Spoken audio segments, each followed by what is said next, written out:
Hello दोस्त, हरिओम। किरण family में आपका स्वागत है। श्रीमद् भागवत महापुराण पढ़ने जा रहे हैं।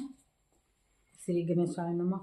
ओम भूर्भुवः स्वः तत्सवितुर्वरेण्यं भर्गो देवस्य धीमहि धियो यो न प्रचोदयात्।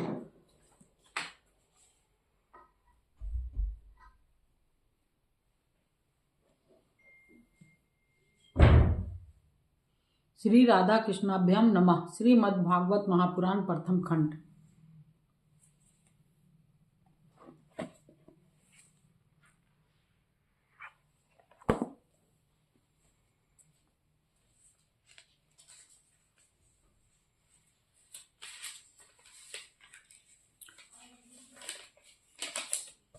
षष्ठा अध्याय, षष्ठा स्कंद और छठा स्कंद है और अथा दसवां अध्याय। देवताओं द्वारा दधीचि ऋचि की अस्थियों से वज्र निर्माण और वक्त्रासुर की सेना पर आक्रमण।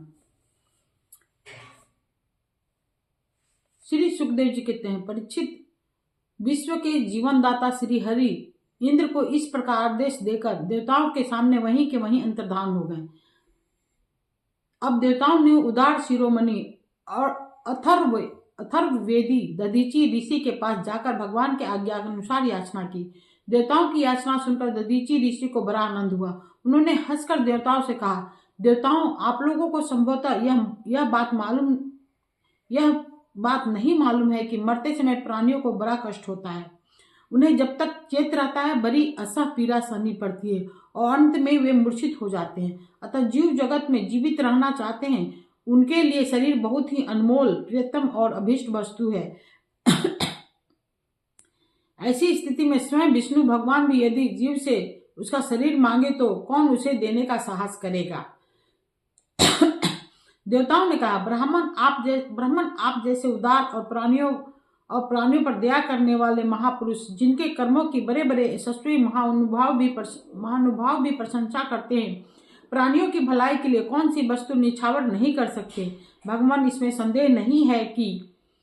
संदेह नहीं कि मांगने वाले लोग स्वार्थी होते हैं।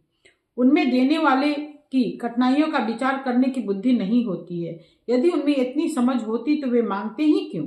इसी प्रकार दाता भी मांगने वालों की विपत्ति नहीं जानता, अन्यथा उसके मुंह से कदापि न निकलती। इसलिए आप हमारी विपत्ति समझकर हमारी याचना पूर्ण कीजिए।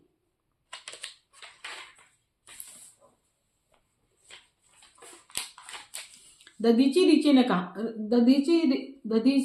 ने कहा, देवताओं, मैंने आप लोगों के मुंह से धर्म की बात सुनने के लिए ही आपकी मांग के प्रति उपेक्षा दिखलाई थी।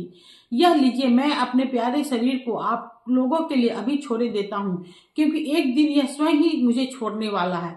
देव शिरोमणियों, जो मनुष्य इस विनाशी शरीर से दुखी प्राणियों पर दया करके मुक्तः धर्म और गौणतः यश का संपादन नहीं करता, वह जड़ प्रेम पौधे से भी गया बीता है। बड़े बड़े महात्माओं ने इस अविनाशी धर्म की उपासना की है। इसका स्वरूप बस इतना ही है कि मनुष्य किसी भी प्राणी के दुख में दुख का अनुभव करे और सुख में सुख का। जगत के धन जन और शरीर आदि पदार्थ क्षण भंगुर हैं। ये अपने किसी काम नहीं आते, अंत में दूसरों के ही काम आएंगे। ओह, यह कैसी कृपणता है। कितने दुख की बात है कि यह मरण धर्मा मनुष्य इनके द्वारा दूसरों को उपकार नहीं कर लेता है। श्री सुखदेव जी कहते हैं, परीक्षित, अर्थवेदी महर्षि दधीचि ने ऐसा निश्चय करके अपने को पर ब्रह्म परमात्मा श्री भगवान में लीन करके अपना स्थूल शरीर त्याग दिया। उनके इंद्रिय, प्राण, मन और बुद्धि संयत थे, दृष्टि तत्वमयी थी, उनके सारे बंधन कट चुके थे। अतः जब वे भगवान से अत्यंत मुयुक्त होकर स्थित हो गए, तब उन्हें इस बात का पता ही नहीं चला कि मेरा शरीर छूट गया। भगवान की शक्ति पाकर इंद्र का बल पौरुष उन्नति की सीमा पर पहुंच गया। अब विश्वकर्मा जी ने दधीचि ऋषि की हड्डियों से वज्र बनाकर उन्हें दिया और वे उसे हाथ में लेकर ऐरावत हाथी पर सवार हुए। उनके साथ साथ सभी देवता लोग तैयार हो गए। बड़े बड़े ऋषि मुनि देवराज इंद्र की स्तुति करने लगे। अब वही अब उन्होंने त्रिलोकी को हर्षित करते हुए वृत्रासुर का वध करने के लिए उस पर पूरी शक्ति लगाकर धावा बोल दिया। ठीक वैसे ही जैसे भगवान रुद्र क्रोधित होकर स्वयं काल पर भी आक्रमण कर रहे हूं,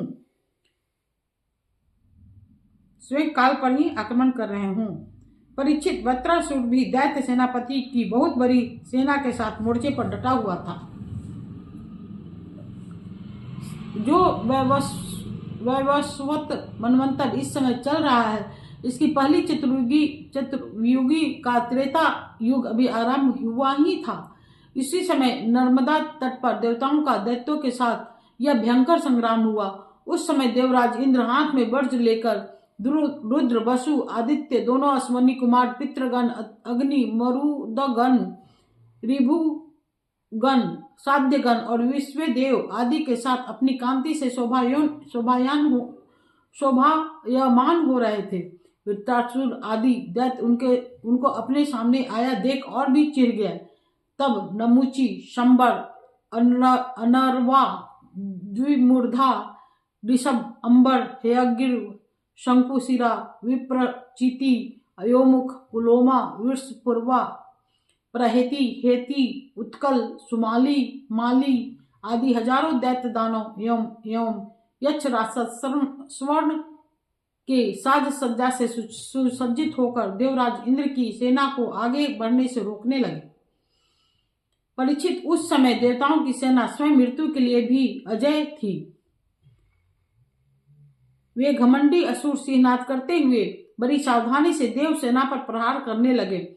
उन देवों ने गदा, परिघ, बाण, प्रास, मुदगर, तोमर, शूल, फरसे, तलवार, सतघनी तोप को कहते हैं, भुषुंडी आदि अस्त्र शस्त्रों की बौछार से देवताओं को सब ओर से ढक दिया।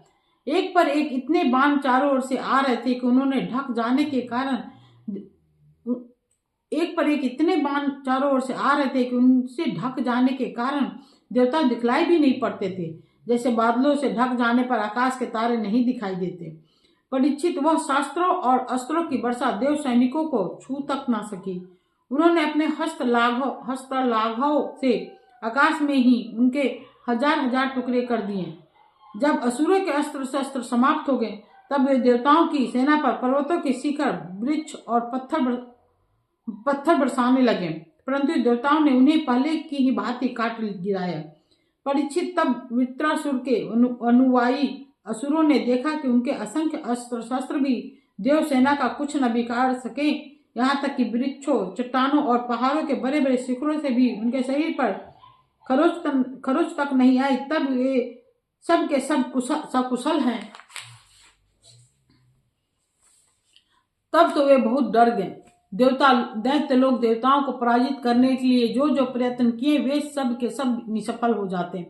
ठीक वैसे ही जैसे भगवान कृष्ण के द्वारा सुरक्षित भक्तों पर क्षुद्र मनुष्यों के कठोर और अमंगलमय दुर्वचनों का कोई प्रभाव नहीं पड़ता। भगवत विमुख असुर अपना प्रयत्न व्यर्थ देखकर उत्साह रहित हो गए।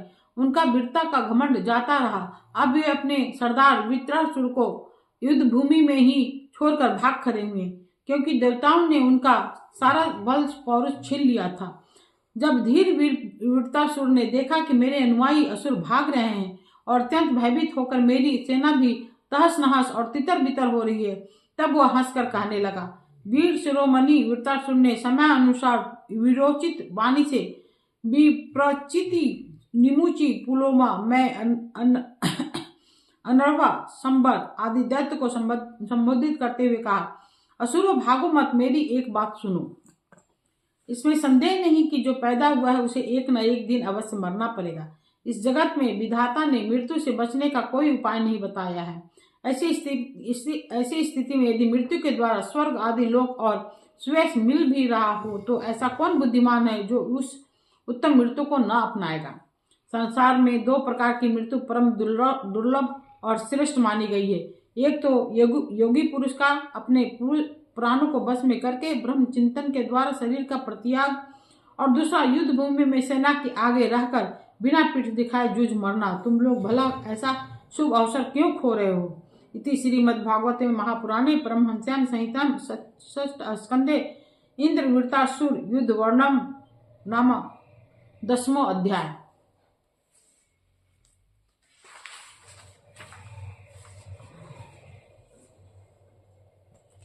अथे का 10वां अध्याय, वृत्रासुर की वीरवाणी और भगवत प्राप्ति। श्री सुखदेव जी कहते हैं, परीक्षित असुर सेना भयभीत होकर भाग रही थी। उसके सैनिक इतने अचेत हो रहे थे कि उन्होंने अपने स्वामी के धर्मानुकूल वचनों पर भी ध्यान नहीं दिया। वृत्रासुर ने देखा कि समय की अनुकूलता के कारण देवता लोग असुरों की सेना को खदेड़ रहे हैं और वह इस प्रकार छिन्न भिन्न हो रही है मानो बिना नायक की हो। राजन यह देखकर वृत्रासुर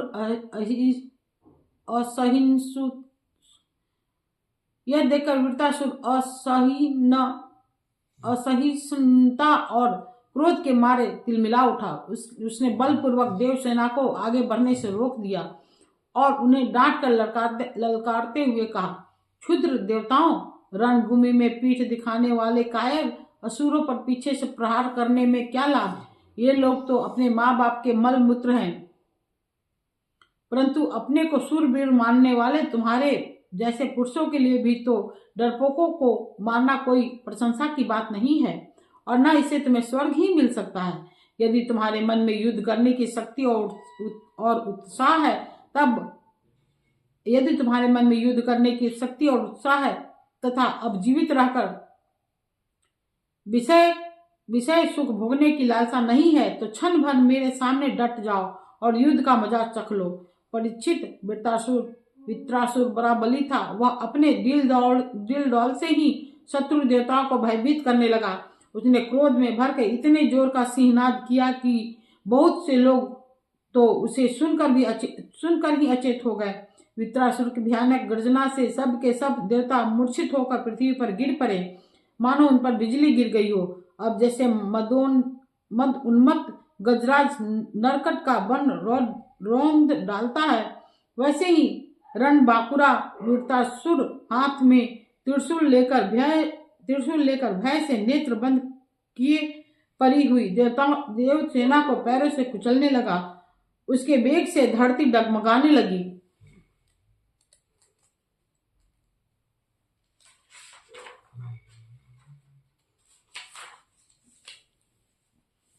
वज्रपाणी देवराज इंद्र उसकी यह करतूत सह न सके।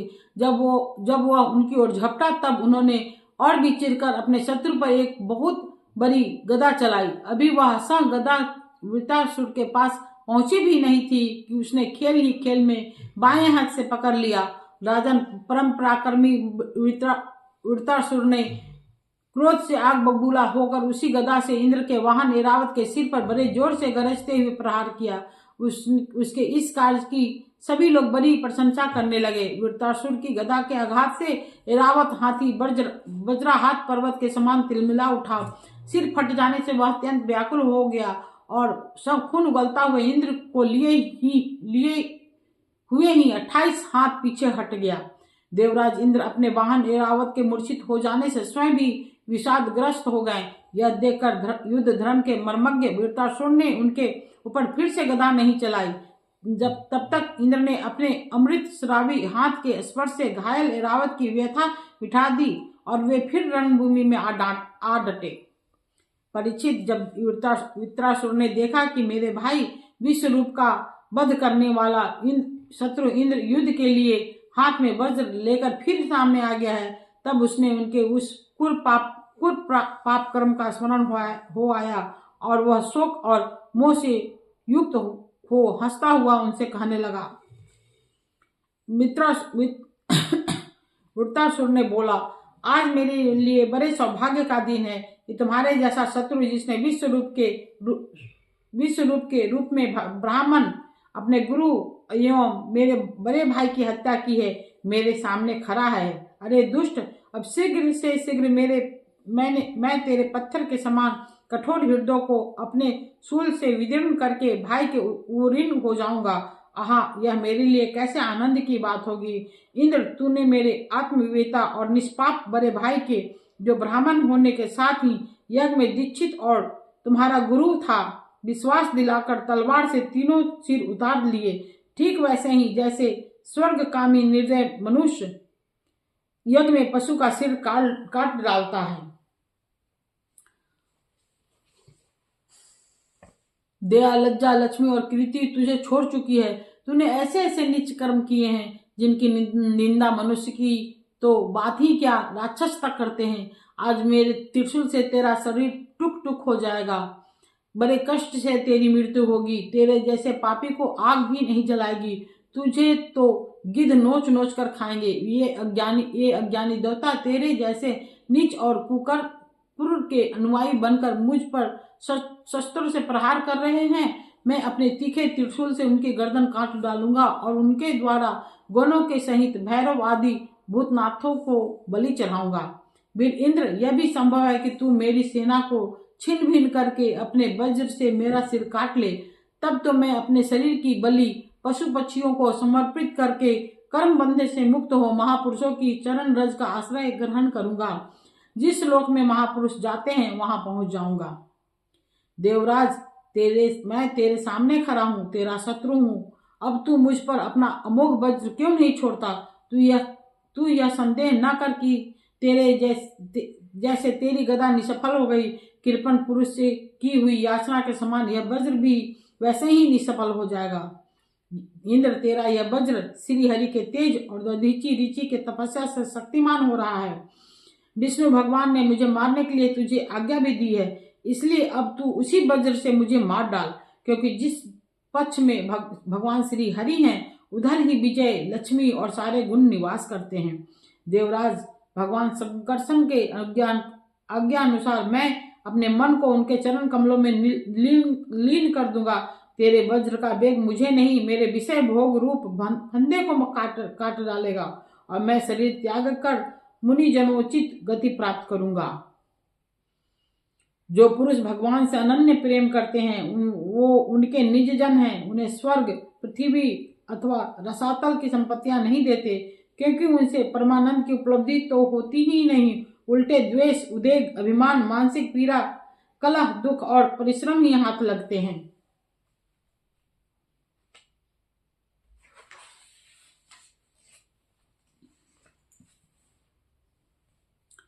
इंद्र हमारे स्वामी अपने भक्त के अर्थ, धर्म एवं काम संबंधी प्रयास को व्यर्थ कर दिया करते हैं। और सच पूछो तो इसी से भगवान की कृपा का अनुमान होता है, क्योंकि उनका ऐसा कृपा प्रसाद अकिंचन भक्तों के लिए अनुभव गम्य है, दूसरों के लिए तो अत्यंत दुर्लभ ही है। भगवान को प्रत्यक्ष अनुभव करते हुए वृत्रासुर ने प्रार्थना की, प्रभु आप मुझ पर ऐसी कृपा कीजिए कि अनन्य भाव से आपके चरण कमलों के आश्रित सेवकों की सेवा करने का अवसर मुझे अगले जन्म में भी प्राप्त हो। प्राण वल्लभ, मेरे मन आपके मंगलमय गुणों का स्मरण करता रहे, मेरी वाणी उन्हीं का गान करे और शरीर आपकी सेवा में ही संलग्न रहे। सर्व सौभाग्य निधि, मैं आपको छोड़कर स्वर्ग, ब्रह्मलोक, भूमंडल का साम्राज्य, रसातल का एक छत्र राज, योग की सिद्धियां, यहाँ तक कि मोक्ष भी नहीं चाहता। जैसे पक्षियों के पंखहीन बच्चे अपनी माँ की बाट जोहते रहते हैं, जैसे भूखे बछड़े अपनी माँ का दूध पीने के लिए आतुर रहते हैं, और जैसे वियोगिनी पत्नी अपने प्रवासी प्रियतम से मिलने के लिए उत्कंठित रहती है, वैसे ही कमल नयन मेरा मन आपके दर्शन के लिए छटपटा रहा है। प्रभु, मैं मुक्ति नहीं चाहता। मेरे कर्मों के फलस्वरूप मुझे बार बार जन्म मृत्यु के चक्कर में भटकना पड़े, इसकी परवाह नहीं, परंतु मैं जहाँ जहाँ जाऊं, जिस योनि में जन्मूं, वहाँ वहाँ भगवान के प्यारे भक्त जनों से मेरी प्रेम मैत्री बने रहे। स्वामी, मैं केवल यही चाहता हूँ कि जो लोग आपकी माया से देह, गेह और स्त्री पुत्र आदि में आसक्त हो रहे हैं, उनके साथ मेरा कभी किसी प्रकार का संबंध न हो। इति श्रीमद्भागवते महापुराणे परमहंस्यां संहितां षष्ठ स्कंदे वक्त्र अस्य इंद्रोपदेशो नामे का 10वां अध्याय। कल पढ़ेंगे 12वां अध्याय, वृत्रासुर का वध।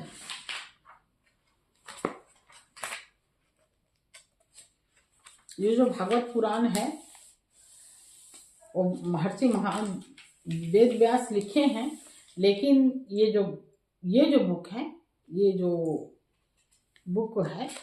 ये राजा ये सुखदेव जी महाराज परीक्षित को सुना रहे हैं। हमेशा कहते हैं कि ये जैसे रामचरितमानस तुलसीदास जी लिखे जरूर हैं, लेकिन उसका लिखे ऐसे हैं जैसे शंकर भगवान अपनी पत्नी पार्वती जी को ये पूरा कहानी सुना रहे हैं। सुनाने के क्रम में ये तुलसीदास जी ऐसे लिखे हैं कि ये सुना रहे हैं। इसी तरह इसमें सुखदेव जी महाराज जो हैं, वो मुनि सुखदेव जी परीक्षित राजा को ये कहानी सुना रहे हैं। परीक्षित राजा वही हैं द्वापर और कलयुग दोनों के राजा हैं, और अर्जुन के पौत्र हैं, अभिमन्यु के बेटा, उत्तरा के गर्भ में जो थे। तो ये कहानी वो उनको सुना रहे थे, क्योंकि परीक्षित राजा को तक्षक नाग का डसने का श्राप मिला था। वो 7 दिन के बाद तक्षक, वो 7 दिन के अंदर ये पूरा कहानी सुनाया गया है। ठीक है दोस्त, हरिओम।